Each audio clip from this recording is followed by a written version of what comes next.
Donald Trump came up with a new proposal, and he declared on his social media network that Israel accepted this new proposal. What are we talking about exactly, and where did this proposal pop up from exactly? Well, according to several reports in Israel, this proposal from Donald Trump included releasing all of the Israeli prisoners of war, dead and alive, on the first day, releasing several thousand Palestinian prisoners and hostages inside of Israel. And also, Israel will cancel what it calls Gideon's chariots B, or Netanyahu's wheelchairs B. Israeli terror army will remain outside of the Gaza city. A negotiation phase will start to take place with the personal involvement of Donald Trump, and the ceasefire will continue so long as the negotiations continue. And now he's saying Israel accepted this offer and Hamas need to accept the offer. This is the last warning. What are we talking about exactly? Okay, well, let's analyze for a second. Number one, he's not talking about ending the war. He's not talking about Israeli withdrawal from the Gaza Strip. He's not taking into consideration any of the Palestinian demands. And he all of a sudden is saying that this offer has been accepted by Israel. Meanwhile, the Palestinian side that we haven't received an offer, we didn't see anything, but Trump is trying to have all of this rushed move to justify Israeli barbarism inside of Gaza. Even more. Why?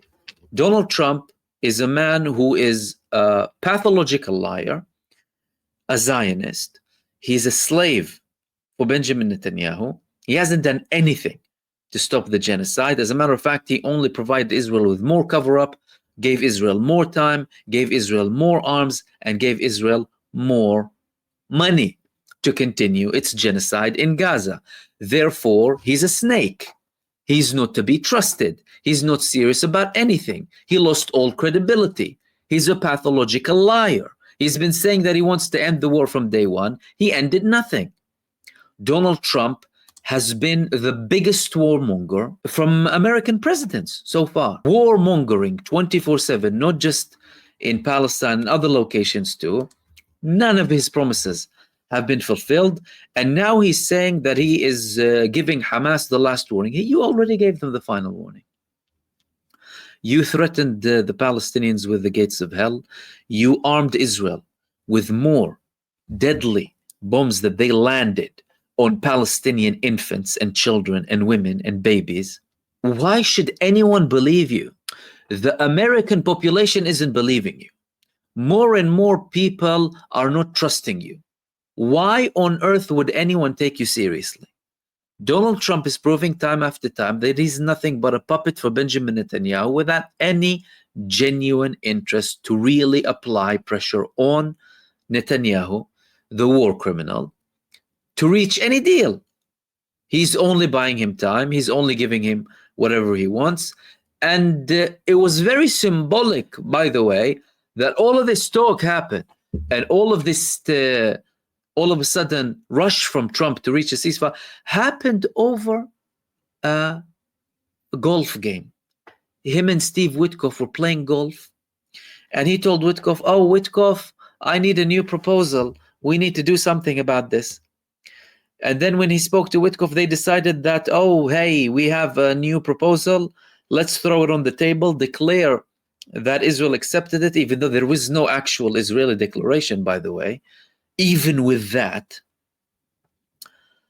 Netanyahu said, we're going to consider it, but Hamas are going to be also again insisting on refusing, although they accepted the recent proposal.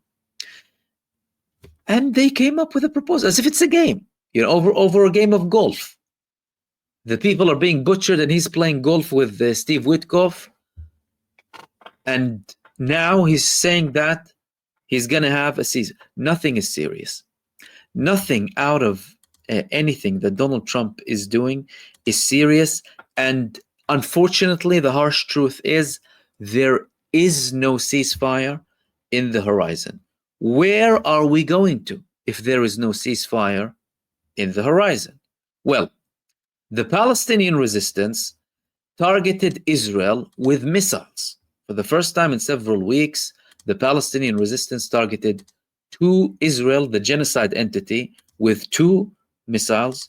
One of them, according to Israel, was intercepted, and the other one fell in an open area, according to them. What does that mean from a Palestinian resistance perspective? Number one, capable, still able to conduct attacks against Israel 2 years into a genocide. They are continuously producing more missiles, and they are still able to launch them. This is a huge failure for Israel. They've been committing it. They've landed the equivalent of 5 nuclear bombs on Gaza, and the Palestinian resistance is able to launch these missiles. And now they're talking about displacement again, trying to force Egypt to accept more Palestinian refugees, or any Palestinian refugees, but the Egyptians are telling them no. And now they're also escalating with Jordan. From a Jordanian perspective, they're also escalating the tone with Israel. Mind you, they have a peace treaty with Jordan. But now there was a statement from the Minister of State for Media Affairs in Jordan saying that Jordan will be a line of fire, affirming that calls for displacement of Palestinians constitute an assault on state sovereignty and a declaration of a war. A declaration of war with a country that has this huge strategic peace deal with Israel, a country that intercepted Iranian missiles for the sake of Israel. They're so strategically ignorant and stupid that they're leading a country like Jordan to have these statements of a potential war between them and the genocide state. Imagine the level of stupidity and ignorance coming from this entity. You're not talking about any normal country in relation to Israel. It's the country with the longest borders with Israel.